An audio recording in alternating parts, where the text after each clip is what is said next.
Senator Lindsey Graham says he is pushing reforms to, quote, lift the burdens taken on by law enforcement in the upstate. Graham met with several local leaders this afternoon about immigration reform and the recruitment of officers across the board. Our Caitlin Ashbaugh joins us live to explain today's meeting, which held a mixed bag of topics, including the use of 287G programs.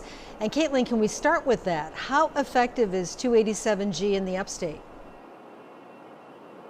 Nigel, Carol, we figured out that essentially it's a lingering question around the community, and to be able to figure out just how impactful that is in the upstate, we looked at some federal sources. We went online, and the Department of Homeland Security has only reported major operations in Horry and York County since January, despite there being several agencies signed up for this program, none in the upstate that we could track on that website. Regardless, today we spoke to over a dozen law enforcement agencies in the upstate who said that they're ready, and they're ready to comply with immigration enforcement that we're seeing across the country. 24 South Carolina agencies are signed on to 287G. Before 2025, the total sat around 3.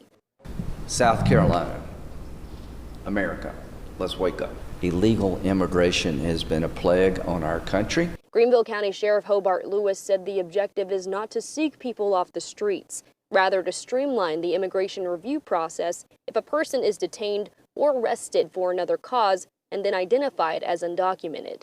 This is about when you lawfully arrest somebody and you find that in the system that exists, those people are here illegally. These rules are familiar to Reverend Romfus Moyer. The 287G program was started in 1996. Since then, he's heard countless stories from families in their journey for seeking asylum. Having a problem with immigration coming because you are struggling or suffering, that being crimes in your country or economic reasons, this is not new. Cracking down on illegal status or criminal charges at its core, those aren't things Moyer is opposed to, but he believes the effort has lost its humanity along the way. I speak about Juan, Jose, Maria, Pablo, my people, my family, the people that I love and have been through everything with. We just gotta have a lot more education and communication. President Trump's tax and spending bill, dubbed the Big Beautiful Bill, allocates more than $1 billion to 287G. Graham is hopeful the funding can be divvied up to balance the shortfall. And if they help the federal government, there will be money available for those who help to recruit and retain qualified people.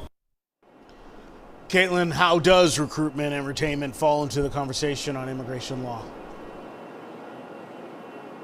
Nigel, one of the first quotes you heard from Graham at the beginning of this story was "South Carolina, America, wake up." That was in response to a resounding call from agencies in the upstate who say that it's the hardest it's ever been to hire and keep people in this field. He says, like many others, he was unfamiliar with this issue until today, but he does promise that he's going to take it not only to Governor Henry McMaster in his office, but also to President Donald Trump in the Oval Office to see if they're able to divvy up some of the funding from the 287G program, not only for local law enforcement and retirement programs, but also for immigration reform and building facilities that are used for that purpose. But he does say overall that more reform needs to be done, and he's promising and dedicated that he will bring that to the powers that be. Reporting in Greenville, Caitlin Ashbaugh, WYFF News 4.